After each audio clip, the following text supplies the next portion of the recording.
This week, it's the board games we're all playing as we're hunkered down during the COVID-19 pandemic, and the games that we used to play. Also, ditching in the spring. Big boy and little boy ditching. Plus, we're going to do a transportation segment in the second half of our show. It's the Rural Reflections Podcast.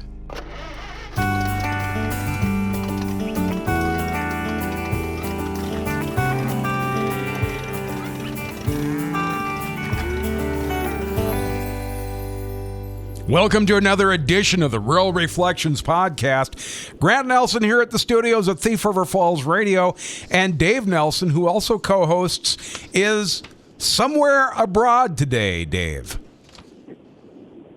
Yeah, went up to the High Plains Equipment fishing tournament and chili cook-off, and I'm going to skip the social hour tonight, I guess, but anyway, spent a little time away from home today looking at Devil's Lake, and I'm driving past an old ski jump right now, and just a little day away and visiting with some of the people that I work with. Okay. Yeah, you said a ski jump. There is a ski jump, though. That's up around Devil's Lake somewhere, isn't it? Yeah, it's somewhere between Devil's Lake and Fort Totten. I don't know just exactly where, but it was a ski jump for the 1930s Olympics. There's a practice area for them, I guess. Okay. And it's remained there. There's not much left of it, but still a nice looking hill when you see the snow against it, and part of the old tower and some of the ramps going off the ski jump. Well, now I know you were up in Devil's Lake for a High Plains get-together, but also it's a fishing get-together. So they were out on the ice, and I thought, we should do a little bit of an ice fishing update, being we're getting so close to the end of the year. So we had another brother who was on the ice, our brother Daryl, up on Lake of the Woods. So Dave, we're gonna switch over to him quick. I did a quick interview with him. We're gonna find out how things are up on Lake of the Woods, and then I'll come back and talk to you. You've heard Dave Nelson on the Rural Reflections Podcast. Of course, he co-hosts it, but we've got Daryl Nelson today, my other brother, Daryl. Right, Daryl? Yep, that's me, the other brother. Hey, we wanted to check out how fishing is going up on Lake of the Woods, and you happen to be there. You're at Long Point today, is that right? That's right. We're about, I would say, a mile and a half out from the shore. How's fishing? Catching is poor. We've caught 3 little ones and had a few bites. It's pretty dead right where we are. Okay. How about ice conditions? It's getting a little bit warmer right now. What's it like up there as far as the weather conditions and ice conditions? It's a beautiful sunny day. It's 39 degrees. There's still 3 to 4 inches of crusted snow on the ice, and the ice thickness where we are is about 33 to 35 inches. Okay. Well, you did a great job for your first time out on the Rural Reflections Podcast. Maybe we can do this again. Sure. Thank you. There he is, Dave. How do you think brother Daryl did on the air? Oh, man, he sounded really good for a rookie. Did you hear from I know you weren't actually out ice fishing today. You were just up there to meet people and that sort of thing. But did you hear how ice fishing was on Devil's Lake? Oh, it's pretty slow right now. I know they caught a few perch this morning and some small walleyes, but I haven't heard of any real great catching going on. And of course, the good part of the day is still to come for fishing. Usually it's around 4 o'clock in the afternoon. It starts getting a little better, and then until dark, they probably bite for a while. And so hopefully they get a few yet. It's been fairly good from whatever I've been hearing over the last month.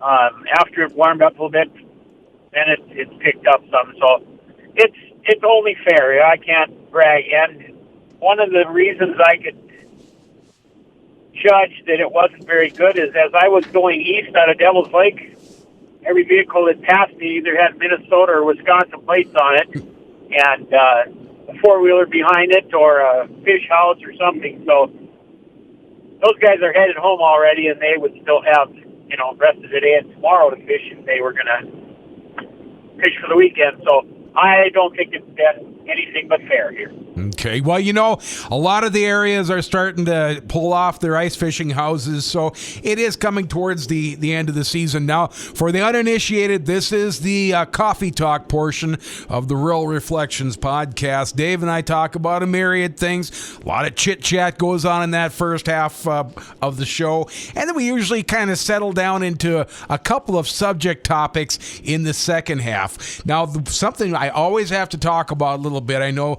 is autonomy rather, in a lot of times it's in agricultural equipment, but this is kind of a local to a whole bunch of people. American Bus Maker has developed a self-driving transit vehicle as it anticipates public transportation future dominated by automated and connected vehicles. New Flyer, a maker of electric transit buses, has released the Excelsior AV. And now New Flyer is based in Winnipeg, but it also has plants in Crookston and St. Cloud. Now, this autonomous bus was developed with Robotic Research, privately held research and technology company based in Maryland. Buses, that's an interesting one, Dave, isn't it, to have autonomy? And I mean, it's easier to talk about having an autonomous vehicle out in the field. I mean, you're away from people and that sort of thing. It seems like an autonomous bus, that's diving into kind of the deep end of autonomous driving. Yeah, I remember my days riding the bus to school. There used to be people that weren't waiting at the end of the road when the bus got there. I wonder what this bus will do. I don't know. On long bus rides, sometimes it might be kind of nice to have somebody sitting up there to calm the kids down a little bit too. Although I think this one right now is more of a over-the-road type bus for longer trips and that sort of thing.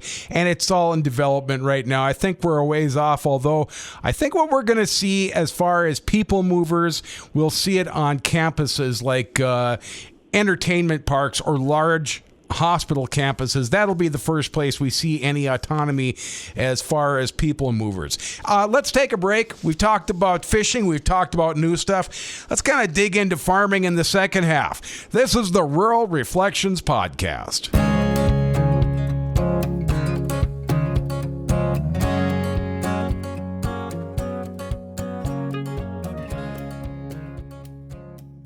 Welcome back to the Rural Reflections Podcast. Grant Nelson here at the studios of Thief River Falls Radio. And Dave, somewhere in the area of Devil's Lake today, but moving onward. I forgot to talk about in the Coffee Talk portion, I picked up a couple of more little toy tractors last night, Dave. I got myself an International Harvester 544 with a canopy and an International Harvester 1456 narrow front. You remember that 1456 you found for me about 20 years ago? Yes, I do. That had a loader on it. This one's a narrow front because I like narrow fronts, but that 1456, that had all the power I could have ever. It had 150% of the power I needed. Yeah, they were pretty notorious for having very good power. They were not too many of them were loader tractors at the time they came out. They were more of a big field tractor, and they were quite notorious for having good power. That one had a cab before I got it, and they had taken the cab off. So, of course, there wasn't no steps on it or anything like that, or even any handholds. So I had to make handholds, and then I put a bolt in the side of the tractor itself, and that would be my step. And although sometimes I'd have chains on it for moving hay and that sort of thing in the wintertime. So I'd use the chains and kind of crawl up the tire. It was nice when I got up there. It was good exercise getting there, and that was a heck of a tractor.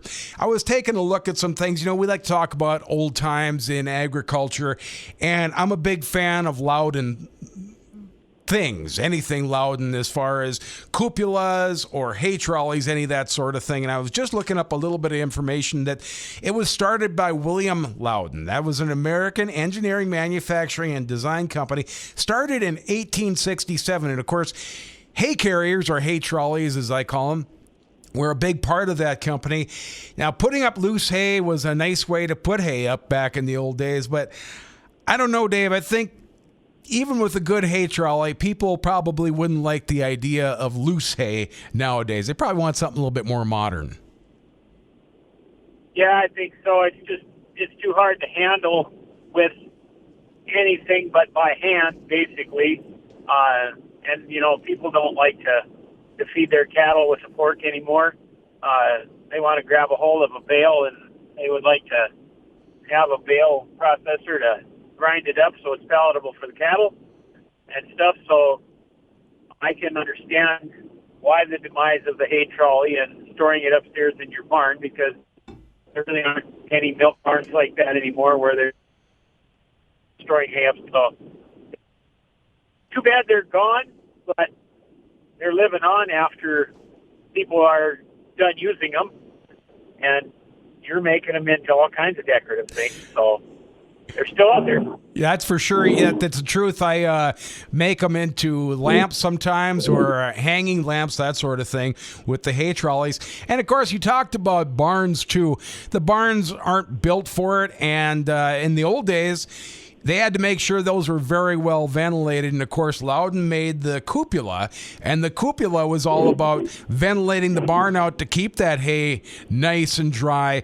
And cupolas, of course, they're another thing that people like to put in their garden or put on other buildings, that sort of thing.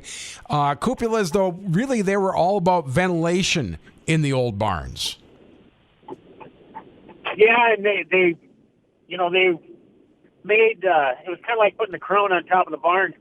I was just out past a farm where they had torn down the old barn, and they had built a brand new shop and storage area, and the old cupola is sitting on the ground right next to it.